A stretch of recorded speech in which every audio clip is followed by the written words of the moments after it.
거의 없어요. 그렇지. 박찬대는 거의 없어. 맞아요. 이기면 가끔 있는데 잘 있어. 순간 끝이는 있어.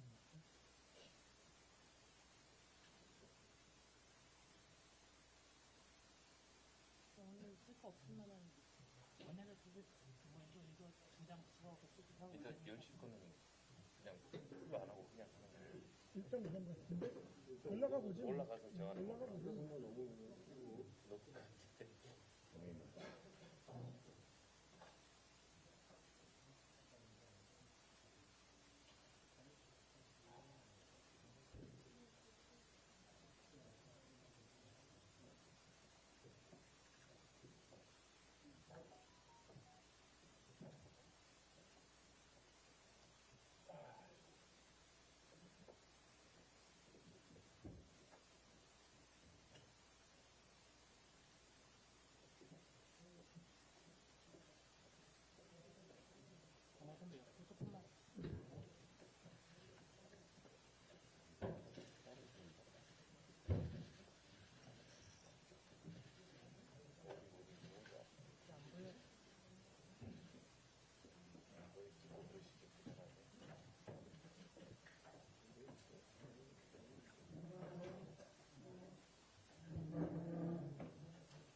앞에 비서관님.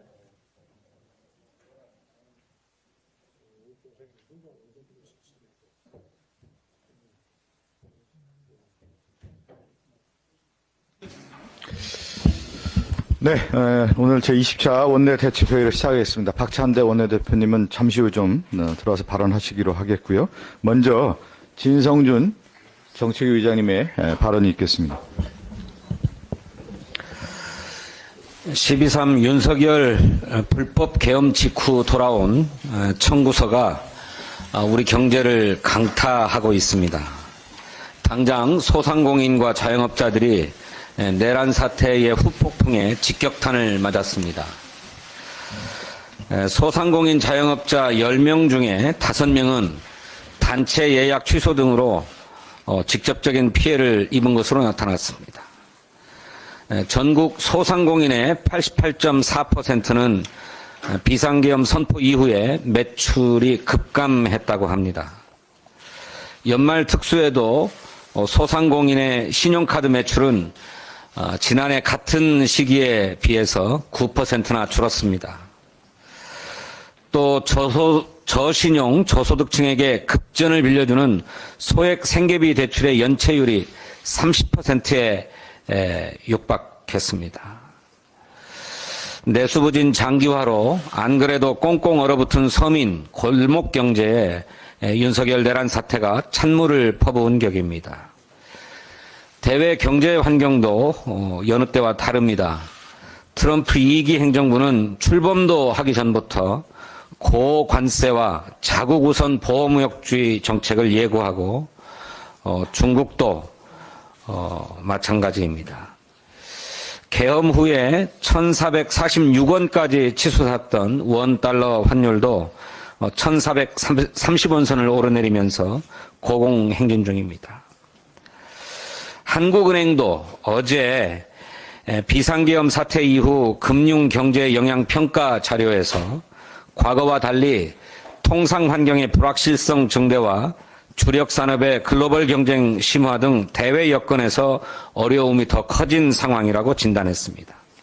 그러면서 여야 정 합의하에 주요 금융 경제 정책을 차질 없이 추진해 경제 시스템은 독립적, 정상적으로 작동한다는 신뢰를 주는 것이 중요하다. 이렇게 지적했습니다.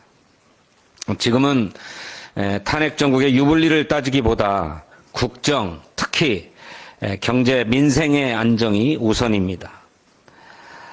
지난 15일 민주당의 이재명 대표는 국정안정협의체를 제안했습니다. 어제는 그 주도권도 국민의힘에 양보하고 정 어려우면 민생과 경제 분야에 국한해서라도 협의체를 꾸리자고 제안했습니다. 마침 내일 오후 권성동 국민의힘 당대표 권한대행이 이재명 대표를 예방할 예정입니다. 이 자리에서 전향적으로 합의되기를 기대합니다. 소부터 경제부터 키웁시다. 더 늦기 전에 국민의힘의 대승적 수용을 촉구합니다. 정부가 국회에서 의결해서 이송한 농업사법을 포함한 6개 쟁점 법안에 대해서 거부권 행사를 검토하고 있다고 합니다. 국회가 의결한 법안을 선출 권력도 아닌 권한대행이 거부한다면 그 자체가 권한남용입니다. 더구나 양곡관리법 등 농업사법은 생활고에 허덕이는 농민의 소득을 보장하고 우리 농업을 살리기 위한 민생입법 아닙니까? 더 이상 거부권 남발 정치는 안 됩니다. 지금까지 윤석열 대통령이 거부한 법안만 25건입니다. 이 법안들 거의 모두 한덕수 총리가 국무회의를 주재하면서 거부권 행사를 의결해서 건의했습니다. 이미 한 총리의 책임이 가볍지 않습니다. 대통령 권한대행은 최소한의 현상유지적 권한만을 행사해야 합니다. 대통령이 국헌을 문란케 한 불법 내란 혐의로 탄핵 소추되었습니다. 이런 상황에서 권한대행은 중립적 국정관리에 주력해야 합니다. 권한대행은 대통령과 달리 선출된 권력이 아닙니다. 대통령 탄핵 소추로 인한 권한대행의 경우 대통령과 정치적 책임을 함께 하지 않을 수 없습니다. 따라서 권한대행은 현상유지적 권한만을 최소한으로 행사하는 게 바람직합니다. 더구나 한덕수 권한대행은 내란 공모 내지는 내란 방조 혐의까지 받고 있지 않습니까? 한 권한대행이 국정안정과 내란 극복을 최우선으로 국민의힘을 설득하고 국회와 협치를 통해서 민생 법안들을 수용하기를 촉구합니다. 19일 오전 10시 30분 윤석열 내란 사태로 연기했던 상법 개정 정책 디베이트를 다시 추진합니다. 당초 예정했던 것과 같이 이재명 당대표께서 좌장을 맡아서 토론을 주재할 것입니다.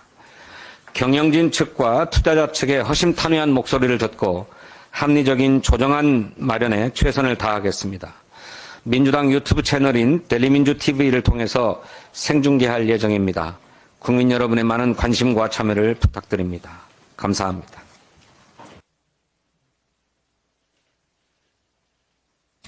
네, 다음으로 박찬대 원내대표의 발언이 있겠습니다. 빠른 민생 회복과 경제 회생을 위해 민주당이 나서겠습니다. 12상 비상계엄 내란 사태로 인해 민생과 경제가 크게 휘청이고 있습니다. 연말 특수를 누려야 할 소상공인과 자영업자들의 어려움이 매우 큽니다. 가뜩이나 어려웠던 민생은 내란 사태로 인해 더욱 얼어붙었습니다. 윤석열 탄핵 소추안 가결로 급한 불을 끈 만큼 국회가 민생 경제 회복을 위해 즉각 나서야 합니다. 민주당은 원내에 즉시 민생 회복 TF를 구성해 민생 회복과 경제 회생에 집중하겠습니다. 민생 회복 TF에서 민생 안정과 경제 회복을 위한 정책 입법 과제를 신속하게 점검하고 필요한 입법도 조속히 추진하겠습니다.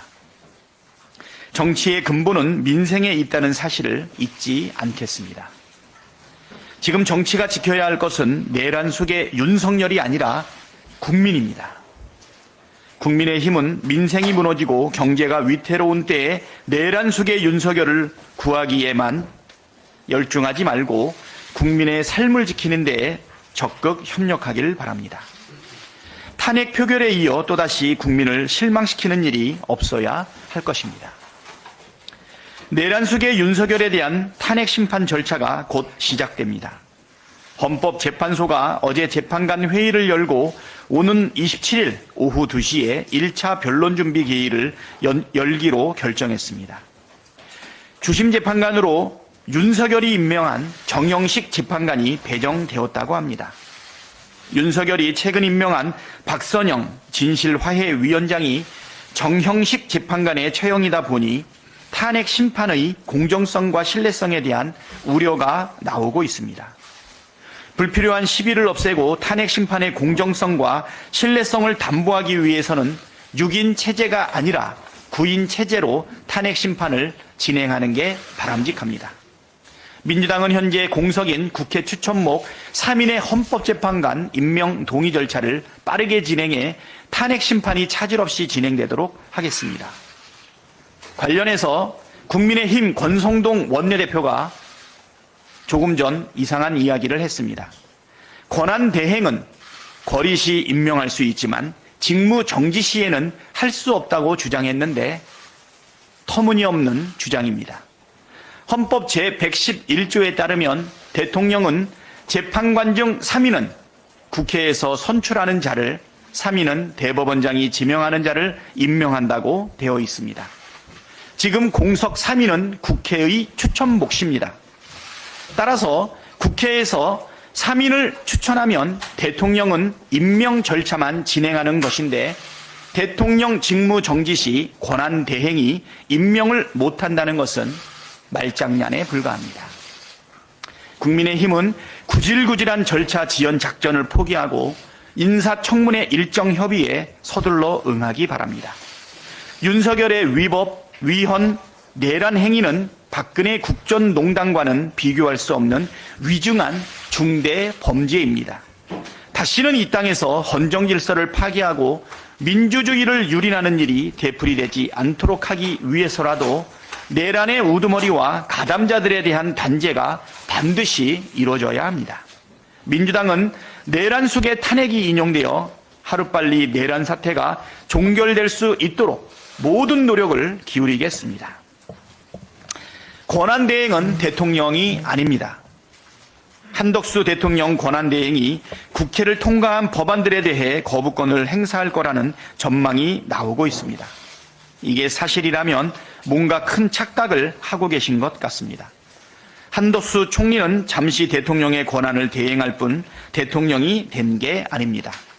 소극적 권한 행사를 넘어선 적극적 권한 행사는 바람직하지 않고 무한 정쟁과 갈등만 유발할 뿐입니다.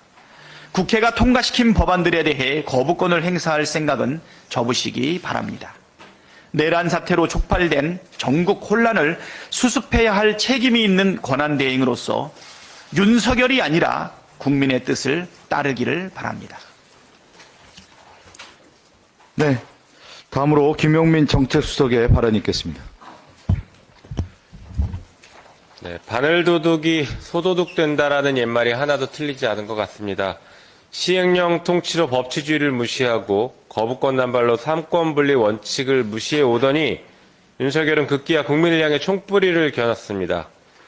법을 우습게 하는 오만한 검사 출신 정치인이 얼마나 위험한지를 다시 한번 확인하게 된 것입니다. 그에 반해 위대한 국민이 있었기에 우리의 민주주의를 지킬 수 있었습니다. 다시 한번 감사드립니다. 이제 12.3 내란 사태를 신속하게 수습하고 대한민국을 정상화해야 합니다. 민주당은 민생 경제 회복, 외교 안보 정상화에 주력할 것입니다. 한편 대한민국 정상화를 위해 내란 특검을 통한 윤석열의 수사도 반드시 필요합니다. 지난 10일 국회는 상설특검 수사 요구안을 통과시켰습니다. 한덕수 권한대행은 이에 따라서 즉시 특검 후보자 추천을 의뢰하기 바랍니다. 상설특검법에 따르면 지체 없이 2명의 특별검사 후보자 추천을 의뢰하여야 한다라고 되어 있습니다. 지체 없이가 중요합니다. 이미 11일 날 국회의장이 정부에게 특검 추천위원회 명단을 보냈기 때문에 지체 없이 추천을 의뢰하기 바랍니다. 이미 지체 없이가 지났습니다. 한편 지난 12일 국회에서는 내란특검법과 김건희 특검법을 통과시켰습니다. 한덕수 권한대행은 국회에서 통과한 특검법 역시 즉시 공포해야 합니다. 한덕수 권한대행이 윤석열 대통령처럼 거부권을 행사한다라고 하면 이것은 한덕수 권한대행 또한 사실상 내란 공범으로 국민의 심판과 함께 법의 심판을 피할 수 없다라는 것을 분명하게 경고합니다. 내란 특검 출범을 앞두고 검찰이 정의의 사도인 것처럼 윤석열 수사에 열을 올리고 있습니다. 요란한 뒷북이자 국민 기망 행위입니다. 검찰이 그동안 살아있는 권력에 대해서 제대로 수사했으면 이번 12.3 내란 사태는 발생하지 않았을 것입니다. 윤석열과 그 일당들이 검찰 무서워서 법이 무서워서라도 내란 행위를 하지 않았을 것입니다. 검찰은 방조범입니다. 한편 2022년 개정된 검찰청법에 따르면 검찰은 12.3 내란 사태에 대한 수사권이 없습니다. 검찰은 지금 경찰 공무원 범죄를 수사할 수 있기 때문에 그에 관련된 사건으로 수사할 수 있다라고 주장을 하고 있습니다. 경찰 공무원 사건의 관련 사건을 수사한다는 것은 경찰에 대한 수사를 하다 보니 우연히 관련 사건이 발견됐을 때 하는 것이지 처음부터 대통령 윤석열을 수사의 대상으로 삼고 수사를 하기 위해서 경찰 공무원 사건을 관련 사건으로 수사하는 것은 주객이 전도된 그야말로 법을 위반한 수사 방식일 것입니다. 위법한 검찰의 수사는 나중에 법원에서 위법 수집 증거로 증거 능력을 상실할 가능성이 있습니다. 결과적으로 검찰의 이 모든 수사들이 내란 우두머리 윤석열의 법적 심판을 피해갈 수 있는 면죄부를 주는 수사가 될 수 있다는 것을 분명하게 경고합니다. 검찰은 당장 수사에서 손을 떼고 공조수사본부에 이첩하기 바랍니다. 마지막으로 권성동 당대표 권한대행의 말에 대해서 지적하겠습니다. 한덕수 권한대행이 탄핵 결정 전까지 헌법재판관 임명할 수 없다라고 주장했다고 합니다. 세 가지 문제점 지적하겠습니다. 첫 번째, 같은 논리면 정책적인 이유로 한덕수 권한대행이 거부권 행사하는 것이야말로 더더욱 위헌적인데 지금 국민의힘은 한덕수 권한대행에게는 거부권을 행사하라고 하고 있습니다. 그것 자체로 논리 모순입니다. 두 번째, 헌법 111조 2항에서는 조금 전에 원내대표님도 말씀하셨지만 뒤에 문구가 중요합니다. 임명한다입니다. 국회가 3명을 추천하면 대통령이 임명한다입니다. 이 임명한다는 대통령의 재량권이 없이 국회 추천을 그대로 수용하라라는 헌법상 정신이고 사실상 의무 규정입니다. 그렇기 때문에 권한대행은 권한을 행사하는 게 아니라 의무를 이행하는 관점으로 접근하는 것입니다. 그래서 권성동 주장은 그거 자체로 틀렸다라고 말씀드리겠습니다. 세 번째, 헌법재판소법 23조 1항에서는 재판관 7명 이상의 출석으로 사건을 심리한다라고 규정하고 있습니다. 지금 헌법재판소가 가처분을 받아들여서 6명으로 심리하고 있지만 그거 자체가 위법한 심리가 될 수 있다라는 점들이 끊임없이 지적되고 있습니다.